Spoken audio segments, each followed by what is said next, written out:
A paz do Senhor Jesus, a todos os nossos internautas.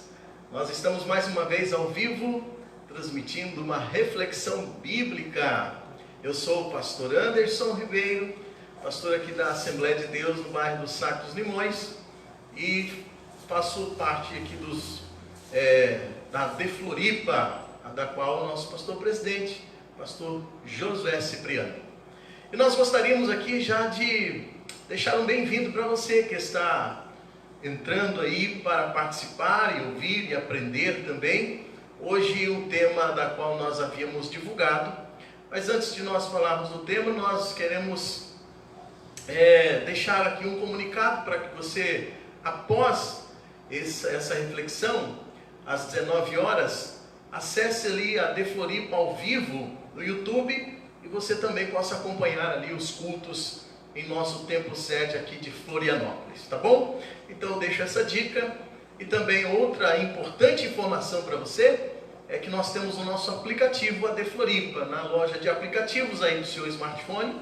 Você pode digitar a De Floripa, baixar o aplicativo e também ter acesso a inúmeras informações, programações aqui do campo de Florianópolis, e também as opções aí em bancos para você fazer a sua contribuição, a sua oferta missionária, o seu gesto de gratidão com dízimos e ofertas. Nós gostaríamos então, está comigo aqui o meu amigo, presbítero Ercílio Gonçalves, convidado para estar com a gente aqui, comentando, vamos estar falando no assunto. E antes eu gostaria de fazer uma oração. Primeiro quero agradecer a Deus também, em primeiro lugar, pela vida dos nossos irmãos aqui. Já citei o Ercílio, também está ali o Clécio e também o Oséias, que está nos dando um apoio nesta oportunidade. Então nós não estamos aqui com o público presente, até porque é uma ordem judicial para que não se aglomere pessoas devido a essa pandemia do coronavírus. Mas nós não estamos aqui para falar do coronavírus, estamos aqui para compartilhar conhecimento e, é claro, também aprender a palavra de Deus. Seja muito bem-vindo. Você pode curtir, comentar e compartilhar, que certamente você está de uma forma ajudando a divulgar o Evangelho de nosso Senhor e Salvador Jesus. Vamos fazer uma oração? E após a oração então nós vamos estar entrando neste assunto tão maravilhoso, importante, atual. Oramos ao Senhor. Querido Deus, em nome de Jesus, eu quero louvar o Teu nome nesse momento. Quero Te agradecer por tudo que Tu tens feito pelas nossas vidas. Agradecer a Tua mão de misericórdia que tem nos sustentado. Agradeço por tudo, Pai. Agradeço também pela vida de todos os nossos irmãos, amigos. Agradeço ao Senhor por ter cuidado de nós. E abençoa os nossos irmãos que vão estar assistindo, que vão estar comentando, compartilhando. Que o Teu Espírito Santo venha estar aqui presente. É a nossa oração, Pai. Em nome de Jesus. Amém. Amém. Muito bem, o tema, presbítero Ercílio Gonçalves, a paz do Senhor Jesus. Paz do Senhor, pastor, paz do Senhor a todos os nossos irmãos que estão nos ouvindo, nos assistindo.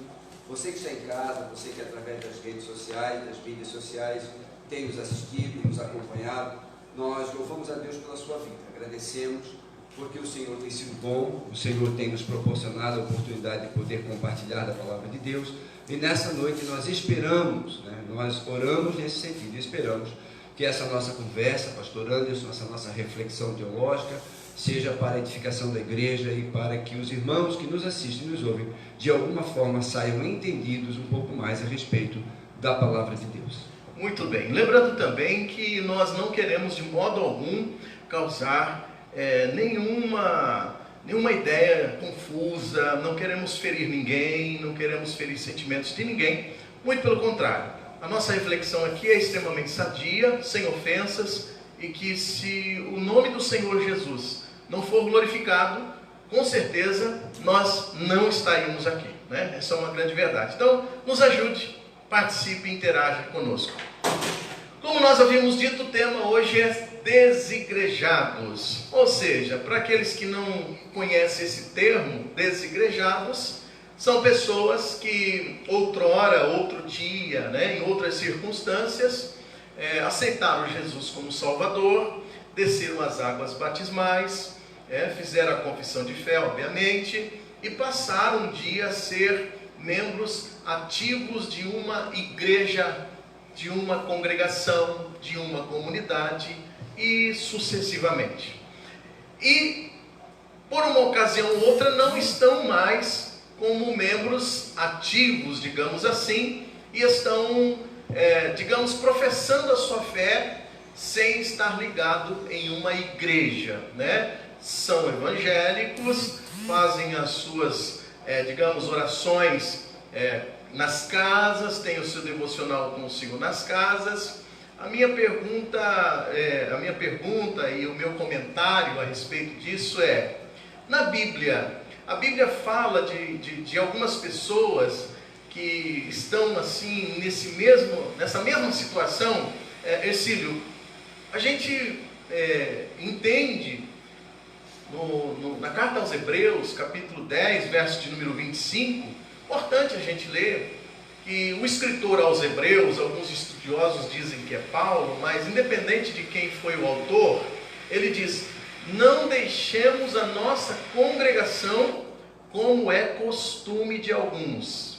Parece que, será que é alguém que deixou de congregar? O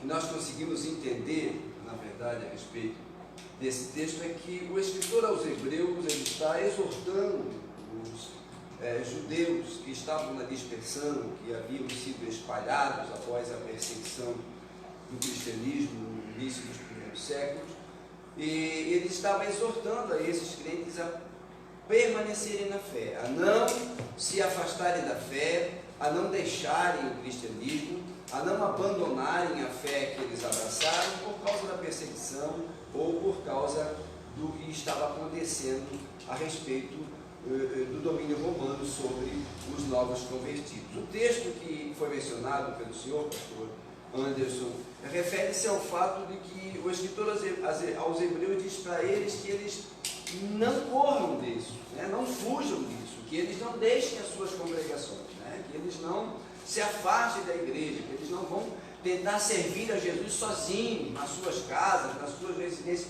mas que estejam congregados, mas que estejam em comunhão com outros irmãos, mas que estejam juntos com outras pessoas, porque somente unido com outras pessoas, somente em comunhão com outros irmãos, eles teriam forças para vencer as dificuldades e tudo aquilo que estava acontecendo sobre ele. Então essa é a exortação dos escritores aos Hebreus. Não deixe as suas congregações, não vá para casa, né? Seja por essa ou por outra razão, não vá para a sua casa. Continue lá, permaneça na fé, servindo a Jesus, junto com os seus irmãos. Não faça o que muitos têm feito. Por isso ele diz, como é o exemplo de alguns. A gente está, como está acontecendo essa ordem judicial, e os nossos templos não estão tendo cultos aqui na capital, em Florianópolis, eu acredito que em todo o estado. E nós não estamos referindo a esses irmãos que não estão podendo vir aos cultos, nós estamos referindo a outras pessoas que, né, mesmo que com as igrejas funcionando, eles acham que não tem a necessidade de estar congregando. Até porque o Evangelho, quando Paulo refere-se à igreja de corpo, ele traz a ideia de unidade, né? É unidade. A igreja de Cristo, obviamente, não é esse templo físico, esse templo material, mas ele está se referindo e está trazendo a ideia de unidade, que o corpo, ele de forma alguma, ele vai sobreviver se um membro tiver de desencontro com outro membro. Então, eu imagino que quando a gente fala de servir a Deus, isso traz a ideia de proximidade com o próximo, não só no aspecto espiritual, mas eu imagino que é no aspecto físico também, né? Essa ideia de a gente estar próximo, essa ideia da gente estar, até porque em Hebreus tem uma passagem que eu acho interessante, que ela fala de ajudar uns aos outros, né? Estimular uns aos outros, exortar uns aos outros. E quando a gente está numa congregação, quando você está numa comunidade, quando você está num grupo e você está num número X de pessoas, ali a gente vai se familiarizar. São ambientes que são propícios e não é outra coisa a não ser propícios para a gente fazer amigos, para a gente fazer amizades, para a gente compartilhar. Às vezes uma necessidade, às vezes uma fraqueza, às vezes precisa falar, desabafar, alguém precisa ouvir, você precisa compartilhar das suas emoções, dos seus sentimentos, e você só vai encontrar isso dentro de um ambiente de comunhão, que é o caso da congregação. E quando a pessoa não está, ele se identifica como um evangélico, ele se identifica como um cristão, mas ele não tem então esse dia a dia, né? Esse dia a dia de contato com o próximo. Como é que fica assim, nessa ideia, né? De que não precisa de um templo físico para poder exercitar a fé? Exercitar a fé. Como é que ele faz isso diariamente? Como é que faz isso diariamente, né? A gente está aqui, claro, você que está assistindo, claro, se às vezes tem uma pergunta para fazer, você pode fazer. Nós temos aqui pessoas para nos ajudar e vai passar a sua pergunta, e na medida do possível, obviamente que nós temos um tempo limitado aqui, mas na medida do possível a gente vai responder para você, tá bom? Outra coisa interessante, você tem alguma colocação para falar? Olha, pastor, a princípio eu acho que era interessante nós darmos alguns dados, isso é importante, né? Para nós sabermos exatamente do que nós estamos abordando, do que nós estamos falando. Mas não estamos falando de uma coisa nova, evidentemente, né? O problema dos discípulos desigrejados é uma coisa que já acontece há muito tempo, e o último censo do IBGE, que foi feito em 2018, chegou no número de 4 milhões de desigrejados no Brasil, até o ano de 2018. É muita então, gente. quer dizer, aquela ideia de 40 milhões de evangélicos, isso, quer dizer que não é 10%, 5%, 5% desigrejados. E aí nós temos que entender claramente, né, nós que estamos aqui, eu acho que foi muito sábio da sua parte ter aqui deixado claro que não é o nosso intuito, não é o nosso desejo, de maneira nenhuma nós nos reunimos com esse objetivo, com esse propósito, de questionar a decisão tomada, uma escolha feita por A ou por B, de não estar mais congregando, né, de estar fora de qualquer congregação, de qualquer convívio congregacional. Não é esse o nosso propósito. O nosso propósito aqui é traçar o paralelo entre o que acontece e o que a Bíblia diz a respeito disso, né? Nosso intuito maior é tentar fazer com que essas pessoas que estão incluídas neste número, né, de praticamente 4 milhões de pessoas nesse país entendam o que a Bíblia pensa, o que a Bíblia diz, o que a teologia, né, fala a respeito da questão dos desigrejados. Então, 4 milhões de pessoas que estão desigrejadas. E aí, desigrejados, nós temos que entender que este grupo de pessoas está pelo menos subdividido em dois grupos, né? Tem aquele desigrejado que foi o irmão, a irmã que por razão muito pessoal, muito própria, se machucou, se feriu, ou foi machucado, foi ferido, porque nós também temos que ver as duas vertentes, temos que olhar a igreja como pastor e como ovelha, né? Nós temos que entender que a razão, né, muitas vezes a razão de um desigrejado, de alguém que deixa a sua congregação e decide por conta própria não mais fazer parte de uma comunidade, de um grupo de pessoas, são os mais diversos, os argumentos e os motivos. Às vezes a própria ganância, às vezes a arrogância, a prepotência, a discordância teológica, né, por não concordar com uma maneira teológica como esse líder ou aquele outro pensa, mas principalmente, pastor, e hoje, a maior causa dos desigrejados é, sem dúvida, de uma questão de relacionamento. Relacionamento entre a igreja, entre os irmãos, entre pastor e ovelha, entre ovelha e pastor. Então, essa é, na minha opinião, do meu ponto de vista, a maior razão dos desigrejados. Mas entendemos, então, claramente, que isso não justificaria, né? Embora nós tenhamos o direito de fazer isso, mas isso não justificaria. E aí, é claro, existe uma série de pessoas, um grupo bastante específico de pessoas desigrejados, que acabam usando, inclusive, as próprias referências bíblicas, ou seja, usa um texto isolado, fora de um contexto, e aí, então, seguramente arranja para si um pretexto de sair da comunhão da igreja. Uns dizem, eu sou a igreja, né? Referindo-se ao que o apóstolo Paulo diz na primeira carta aos Coríntios, no capítulo de número 3, versículo 16, dizendo que nós somos o templo, né? Que o nosso corpo é o templo. Que não está errado essa expressão, não está. essa colocação. Exatamente, não está. Né? Mas isso não quer dizer que ele, sendo um templo, possa se afastar da Existem aí comunidade. um conjunto de princípios. Exatamente. Não deixa de ser um princípio. Nós somos igreja, a Bíblia fala a respeito disso, nós somos igreja. Né? Mas, para que eu continue sendo igreja, existe aí uma sucessão de detalhes que precisam ser colocados em prática. E são vários exemplos, eu posso citar um aqui, por exemplo, Santa Ceia, né? Eu não sei a que ponto, né, as pessoas pensam que a Santa Ceia não foi uma ordenança humana, ou assembleana, ou batista, ou determinada denominação X, não é uma ordenança nossa, dos pastores, muito pelo contrário. Isso foi o próprio Cristo, já de tempos passados, né? Porque isso traz a nós uma lembrança que nós fomos transportados do reino das trevas para um reino de luz, com base lá em Êxodo capítulo 12. Então, que é aquilo, eu sou igreja. Claro que nós somos igreja. O Espírito Santo não habita em templos feitos por mãos humanas, né? Isso é bem claro. Não habita em madeira, não habita em estruturas físicas, fisicamente falando, material. O Espírito Santo habita em nós.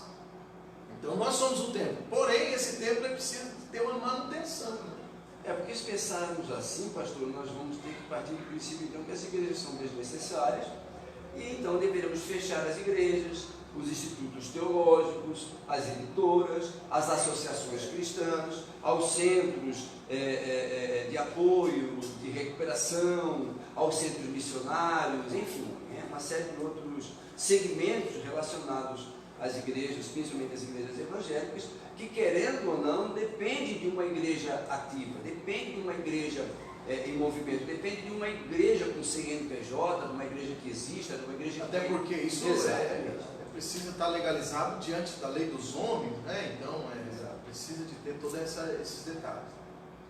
Mas assim, pastor, desde o Antigo Testamento, né, se nós olharmos, desde o Antigo Testamento, o desejo de Deus sempre foi que houvesse uma igreja. Nós vemos isso no capítulo 6 do livro do Gênesis, logo depois do dilúvio, né? O desejo de Deus foi que Noé juntasse a sua família dentro de uma arca. Isso é uma ideia, evidentemente, de família. E a primeira igreja que nós temos que considerar é a família. É a família. Então, o desejo de Deus sempre foi que nós nos reuníssemos, né? E fizéssemos da nossa reunião uma igreja, uma reunião de comunhão. E aquele ditado que a igreja física é uma extensão da casa, é fato, porque a igreja física é apenas a consequência de uma reunião, de uma igreja em casa, local.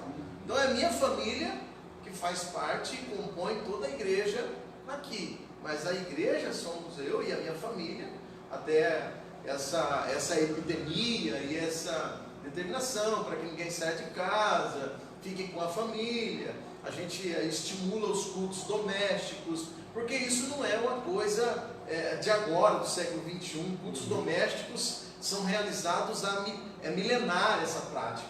Essa prática é milenar. O judeu que se preza, o judeu nato, a sinagoga é o segundo plano, o primeiro plano é a família, o primeiro plano é interno, do mais íntimo, no lar, né? E depois, então, aí vamos dizer assim, a sinagoga no Velho Testamento e tal, toda aquela ideia. Testamento, historicamente nós temos que entender. Veja que após essa passagem, né, do Gênesis, logo depois, lá a gente vê na própria orientação de Deus a Moisés na construção do tabernáculo. Né? Deus precisava de um tabernáculo, para as pessoas não precisavam, mas Deus queria um tabernáculo, porque ali ele se apresentaria, ali ele viria dentro do povo. Então precisava de um tabernáculo. No Êxodo capítulo 25. Depois nós vemos que posteriormente, já no tempo dos reis, no tempo dos profetas, lá vem o templo de Salomão, a necessidade de um templo.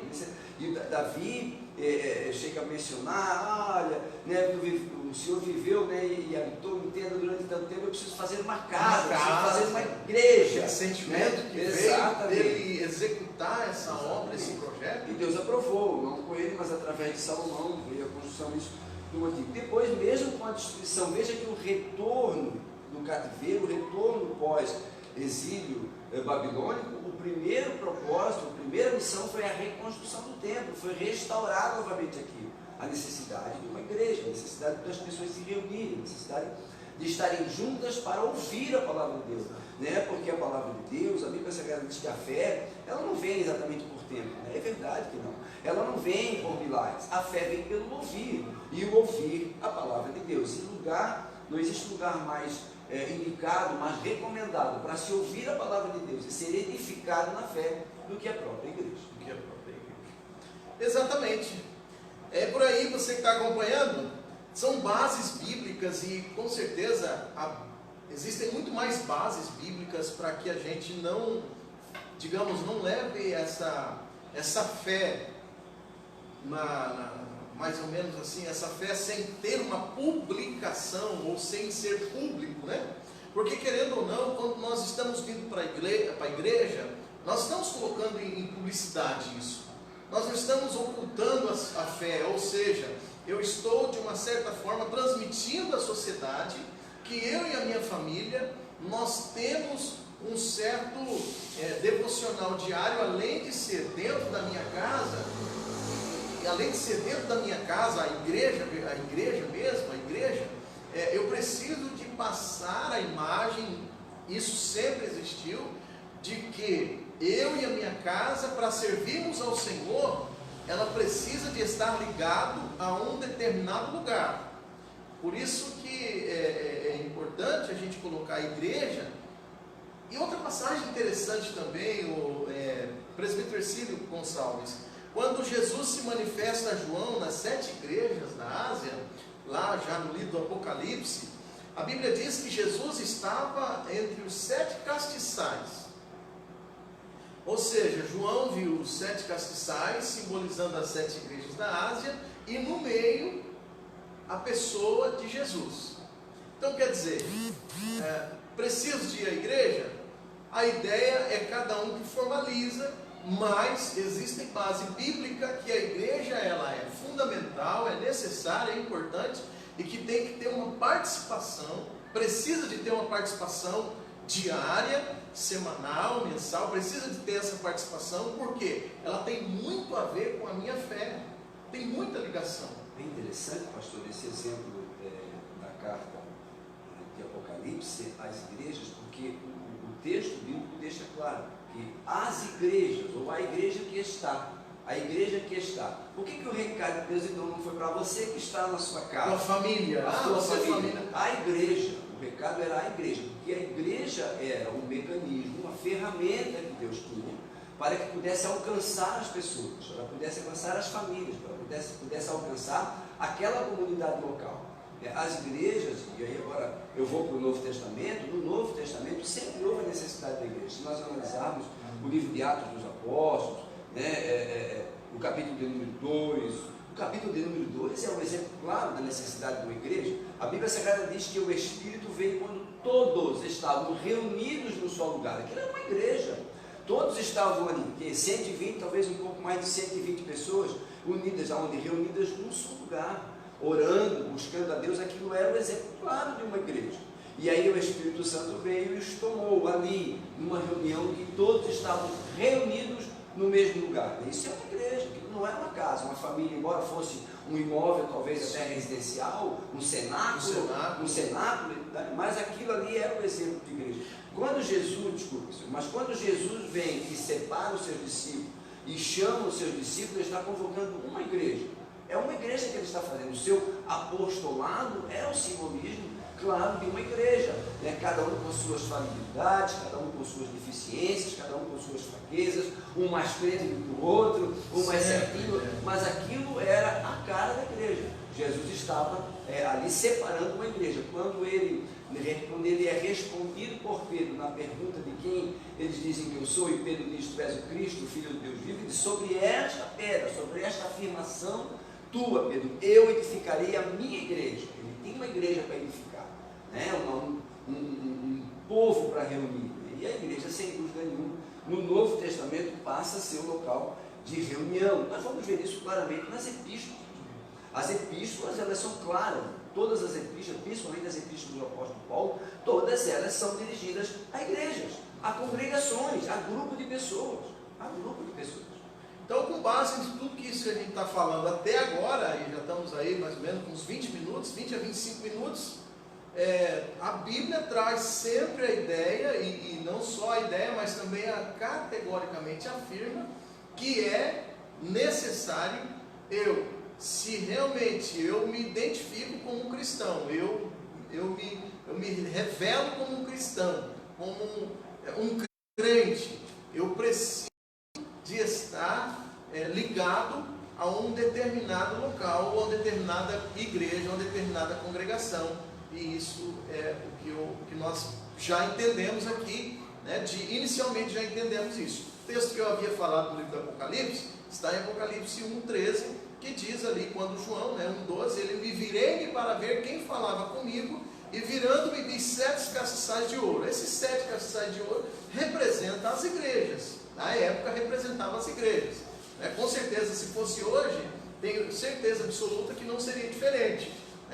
Deus fala das igrejas locais, não está falando das igrejas nominais, ou se fosse hoje, as 7 igrejas da Assembleia de Deus. Não, Deus está falando das igrejas que não têm vínculo com a placa, igrejas que não têm uma ligação com a placa. Está falando do povo, imagina assim, e tenho certeza que é. E no meio dos 7 castiçais, um semelhante ao Filho do Homem, vestido até os pés com uma veste comprida e cingindo pelo peito com um cinto de ouro. Então, por aí a gente entende que Jesus se manifesta de maneira gloriosa no meio da igreja, ou seja, onde está um povo reunido, que é importante, onde se reúne um povo, onde se reúne uma comunidade, onde se reúne uma congregação, ali Deus faz questão de que esse povo se reúna.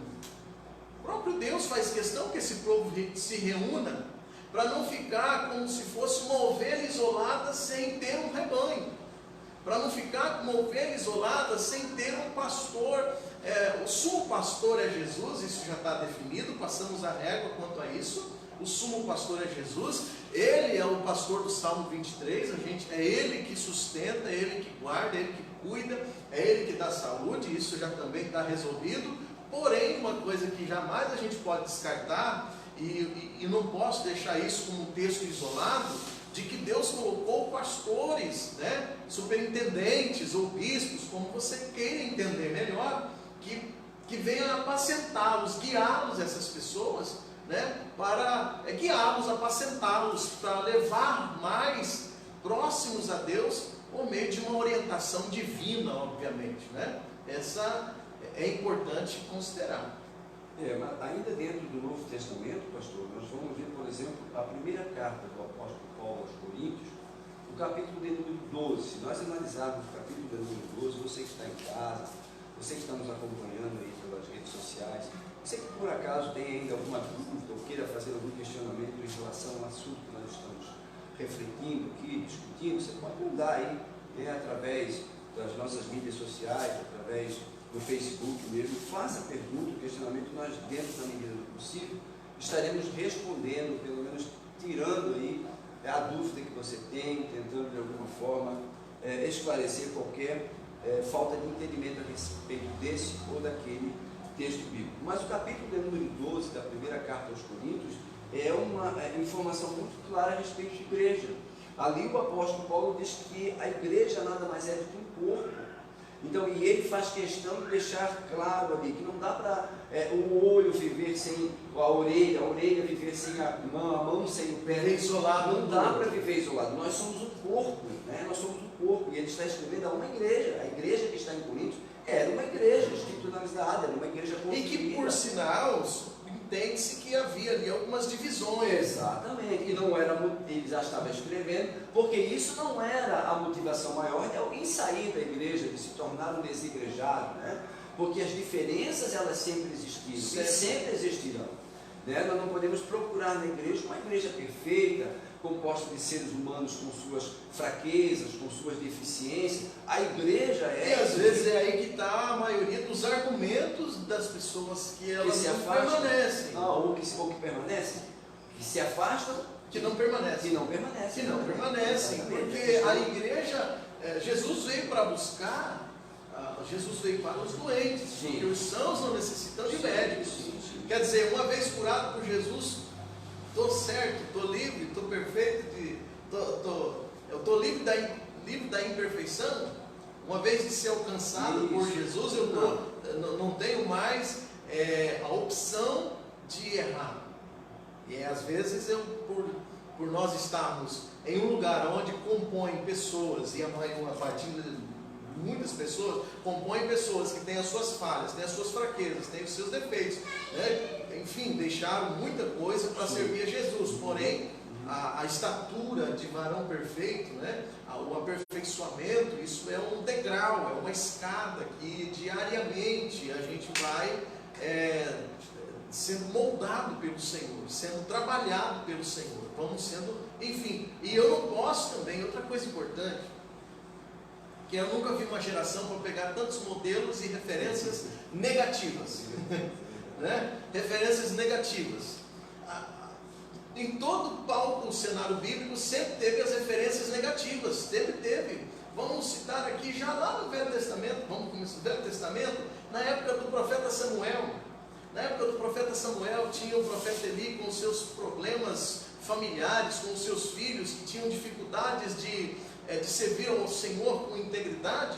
Imagina na cabeça de Samuel, como é que não ficaria se ele pegasse os exemplos, né, os maus exemplos. Com certeza. Então ele não pegou o mal como referência para a fé dele, os maus exemplos, mas pegou alguns exemplos. E a geração que a gente tem visto, não vou dizer generalizar de forma alguma, jamais, mas pessoas que, fulano fez alguma coisa errada, por que eu tenho que estar indo onde ele vai? Por que eu tenho que estar indo onde ele está lá? Então essa ideia, que ao invés de a gente influenciar, acaba sendo influenciado. A gente acaba sendo influenciado.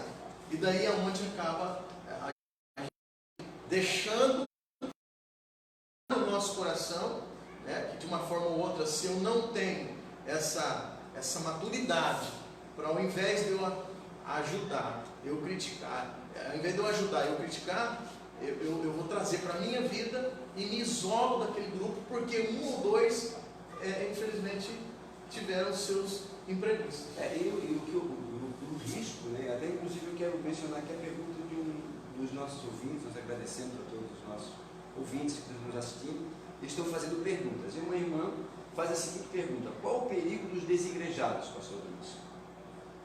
O perigo dos desigrejados?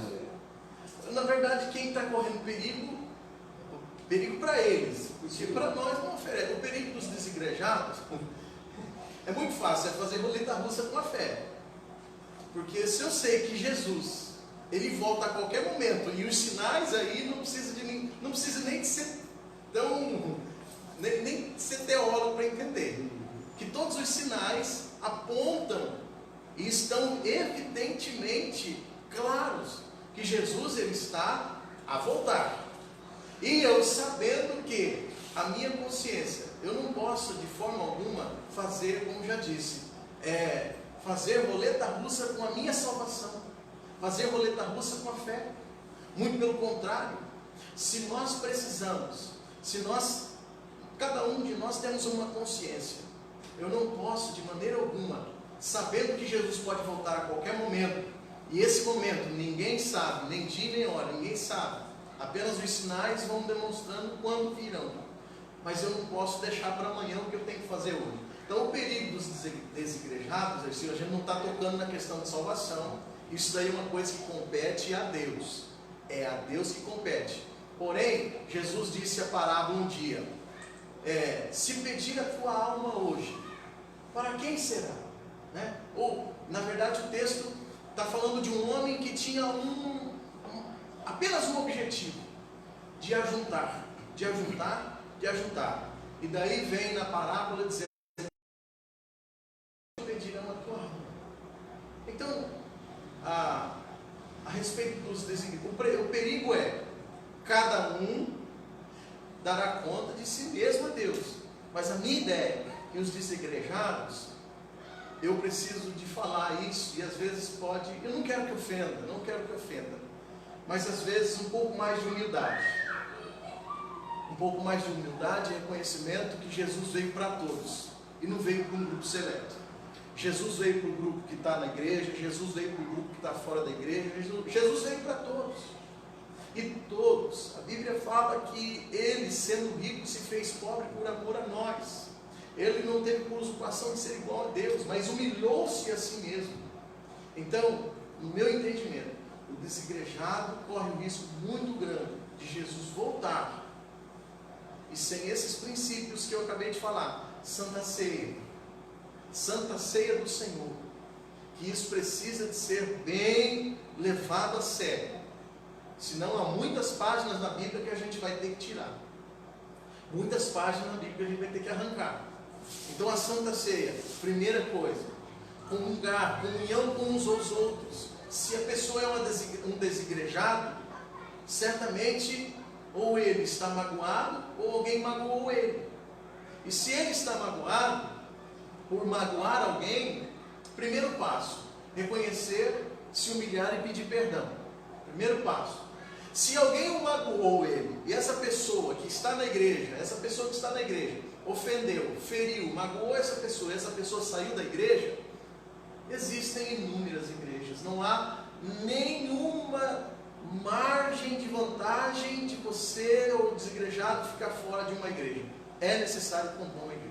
É importante, pastor, nós deixarmos claro, é importante que você que está nos assistindo, você entenda que não existe razão maior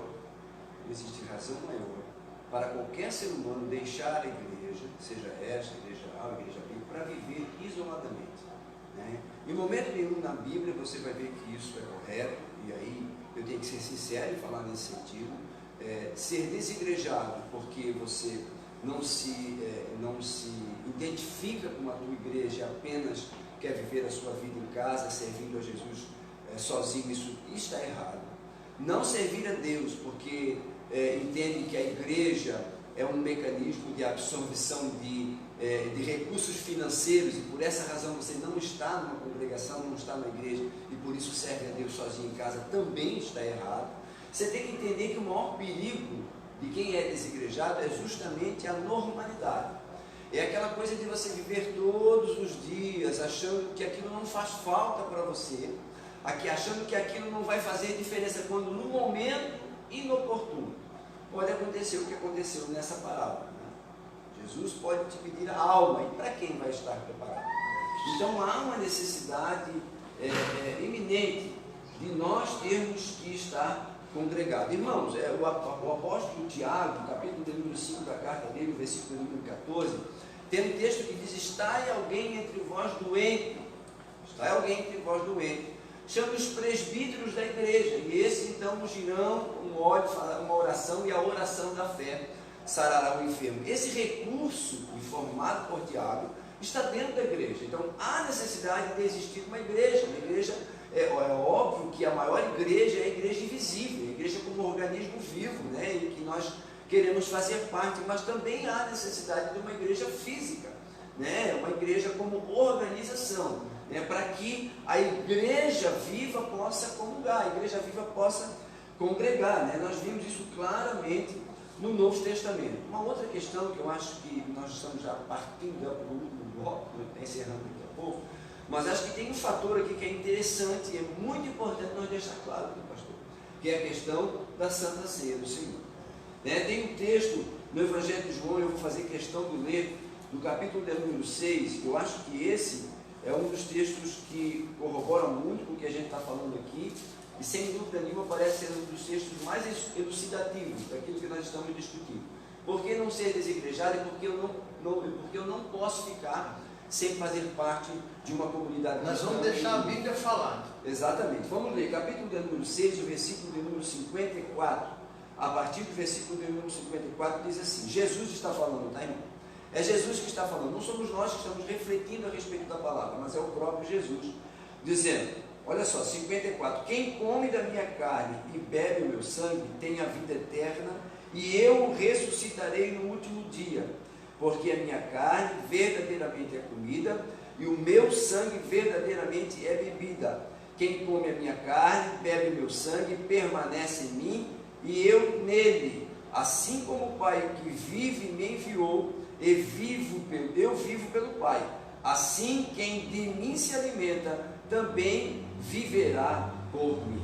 Então, não, irmão, não existe outra solução, não existe uma outra alternativa.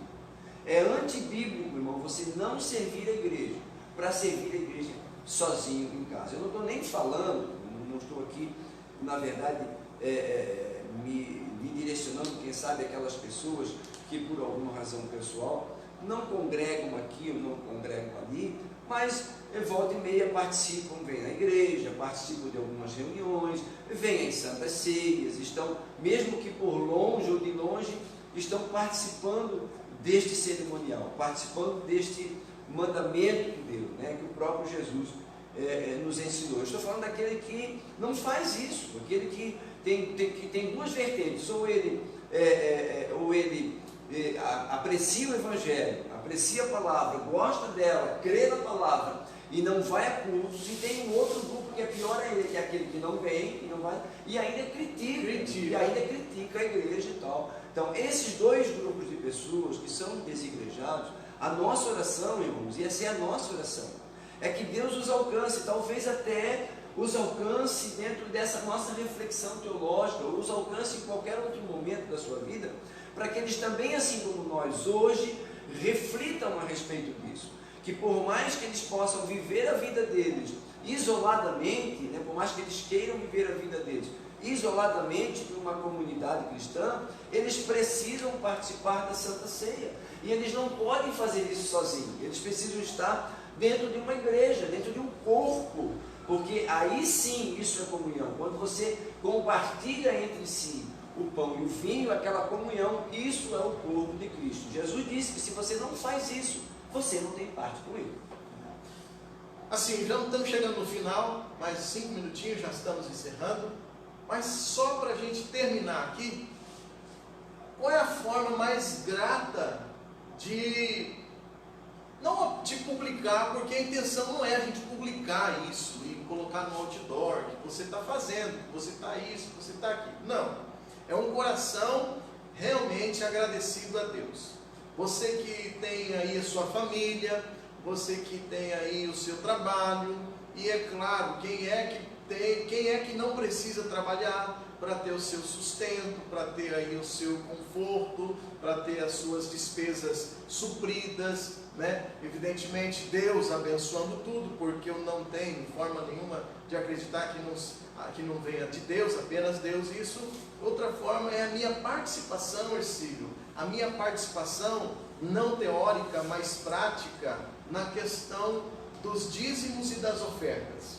Por exemplo, a gente sabe que o que vem dentro da minha casa não foi de forma alguma, vem de um mundo, obviamente vem do mundo, mas a minha participação na prática para com Deus. Será que a minha forma de gratidão, eu não estou misturando o senso de educação com gratidão? Porque é muito fácil eu falar assim, não, eu sou grato a Deus.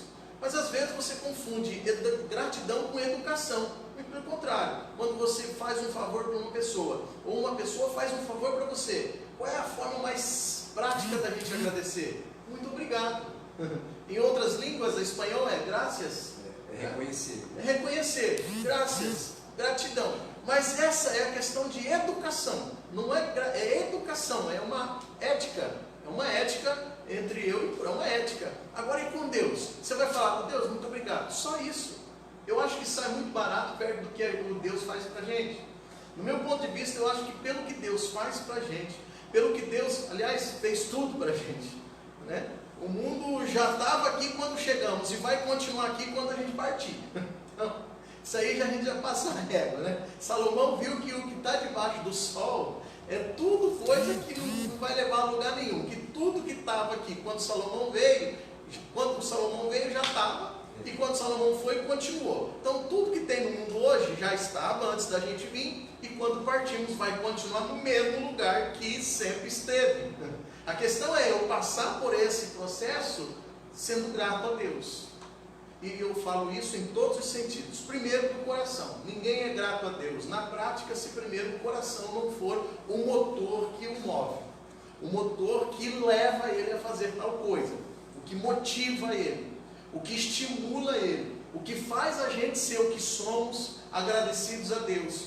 E eu acredito que um desigrejado é difícil de fazer isso, de uma forma agradecida. Ah, pastor, mas eu compro cesta básica, né? Ah, mas aí você transforma essas coisas num gesto de toma lá da cá, entendeu? E é isso que a religião promove. Eu faço o que Deus quer que ele faça, e em contrapartida Deus faz o que Deus faz para mim o que eu preciso. Isso daí é muito típico da religião, né? Eu tinha até um texto aqui de um determinado pastor, maravilhoso um texto, mas é mais ou menos assim: eu descubro o que Deus quer, eu faço o que Deus quer, em contrapartida, fazendo o que Deus quer, Ele vai me recompensar naquilo que eu quero. Isso é coisa típica da religião, e a gente não pode atribuir de forma alguma a religião à nossa vida de fé, né? Porque a religião é pecado, mas a vida prática com Deus é outra coisa, individual. Pastor, só para concluir aqui, eu penso que a ideia, né, de nós não defendermos os desigrejados, digamos assim, não comungarmos no mesmo pensamento, é a ideia clara de que você não consegue viver sozinho. O ser humano que um dia serviu a Deus não consegue ser uma ilha, não consegue viver isolado. Vou dar um exemplo prático aqui, como se fosse uma família, né? Uma família que vive unida durante muito tempo. Uma pessoa pode viver sozinho, sem a família? Pode viver, até distante de casa, até distante do seu lar, distante da comunhão da família, mas ele não vai estar completo. Ele vai sentir sempre falta de alguma coisa, e nas suas necessidades não vai ter o aperto, o carinho, o abraço da mãe, do pai, dos irmãos, né?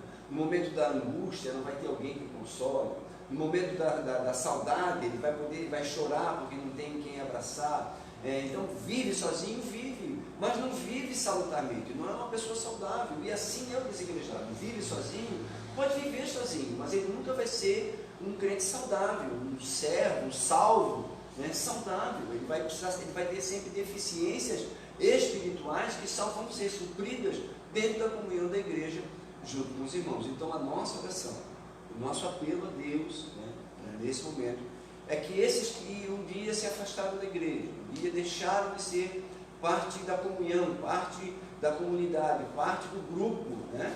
Parte dessa família de Deus, né? Que reflitam sobre isso, assim como estamos refletindo, né? Que coloquem a mão na consciência, no coração, repensem as suas posições, reflitam sobre isso e então procurem uma congregação, uma igreja para que possam fazer parte da comunhão. Existem diversas igrejas, irmãos. Se você não quer a igreja A por causa disso, a igreja B por causa disso, hoje que não falta são comunidades cristãs, são igrejas que, se elas estiverem falando de Jesus, da salvação pela fé, mediante a graça, né, eles estiverem cumprindo os princípios das Escrituras Sagradas, você se sente bem ali, vá servir a Jesus ali, congregue-se ali, tenha comunhão com outros irmãos, participe da Santa Ceia, seja ofertante, dizimite, demonstrem a sua gratidão por tudo que Deus está te dando, por tudo que Deus já colocou na tua casa, na tua mesa, na tua vida, e vá servir a Deus em comunhão, em congregação, né? Como diz o Escritor aos Hebreus, não faça como muitos, como alguns, abandonando as suas congregações. Sirva a Deus numa igreja e seja abençoado naquele lugar junto com seus irmãos. Muito bem, você aí queria agora só ouvir as considerações finais do nosso querido irmão Marcílio, e depois nós vamos fazer uma oração e pedir que você acesse a De Floripa ao vivo no YouTube. Você vai estar aí acompanhando mais um culto para o seu elevo espiritual. Essas considerações finais rapidinho. Pois não, pastor. Enfim, o que nós falamos até agora apenas para deixar memorizado, né? Jesus disse em Mateus 11:28, vinde a mim, todos vós que estáis cansados e sobrecarregados, e eu vos aliviarei. Então Jesus faz esse chamado para nós que estamos servindo a Deus todos os dias, para aqueles que nunca viram, nunca ouviram falar de Jesus, mas para aquele que um dia esteve aqui e hoje está desigrejado, hoje está fora. Nós fazemos o convite de Jesus a você: venha, venha para os pés do Senhor, e o Senhor certamente estará te abençoando. Em nome de Jesus. Deus abençoe, Cílio, obrigado. Eu quero encerrar lendo um versículo que está em Eclesiastes capítulo 9, versículo de número 10, onde o sábio Salomão, aqui já no final de sua vida, já bem de idade, ele diz assim: tudo quanto vier a mão para fazer, faze-o conforme as tuas forças, porque na sepultura para onde tu vais, não há obra, nem indústria, nem ciência, nem sabedoria alguma. Não deixe para a última hora o que você pode fazer agora. Deus te deu habilidades, Deus te deu talento, Deus te deu conhecimento, e não que Deus precise, mas a obra e a igreja do Senhor Jesus ativa e viva precisa de você. Precisa de você. Não Deus, Deus não precisa, mas a igreja precisa. Então eu convido você, vamos ativar a nossa fé, soltar o freio de mão espiritual, e vamos fazer o que tem que ser feito, porque Jesus está voltando. Receba o passo para você encerrar fazendo uma oração, não esquecendo de orar por todos as nossas autoridades, orando por todos os trabalhadores, funcionários, para que Deus venha abençoar e trazer e sarar a nossa nação. Que Deus abençoe. Eu agradeço por você ter nos acompanhado até aqui. Muito obrigado, em nome de Jesus. Oração final. Vamos orar. Querido Deus Pai, Obrigado. mais uma vez nós te damos graças, Senhor. Nós te agradecemos, porque o Senhor nos deu a oportunidade de refletir acerca deste tema, que é tão atual, Senhor, e que nós precisamos falar. Nós queremos te pedir mais uma vez que, através das mídias sociais, essas pessoas sejam alcançadas, Senhor, e que reflitam a respeito da sua tomada de decisão, que reflitam sobre o que foi discutido aqui, e que, quem sabe, Senhor, nos seus corações, possam estar então renovando os seus votos contigo e voltando para a tua casa. Abençoa aqueles que estão nos ouvindo, que estão nos assistindo, aqueles que têm necessidade, Senhor. Nós oramos para que o Senhor os alcance muito mais, ó Deus, a respeito da nossa cidade, da nossa nação, Pai, quem sabe do planeta inteiro, que ainda passa por essa pandemia, Senhor, deste vírus. Nós acreditamos que o Senhor está no controle de tudo. Nós acreditamos que o Senhor tem o momento certo para tudo começar e também para tudo terminar. Nós oramos, Senhor, por essas pessoas, oramos, Senhor, por essa nação, pelas nossas autoridades, pelos que estão envolvidos no combate, Senhor, a este vírus. Nós oramos, ó Deus, pelos que estão envolvidos em todos os segmentos, em todas as áreas, Senhor, que o Senhor os abençoe e que o Teu nome possa ser glorificado ao fim de tudo isso que está acontecendo, Senhor. É a nossa oração, Pai, em nome de Jesus. Amém. Deus abençoe a todos, até uma próxima, em nome do Senhor Jesus.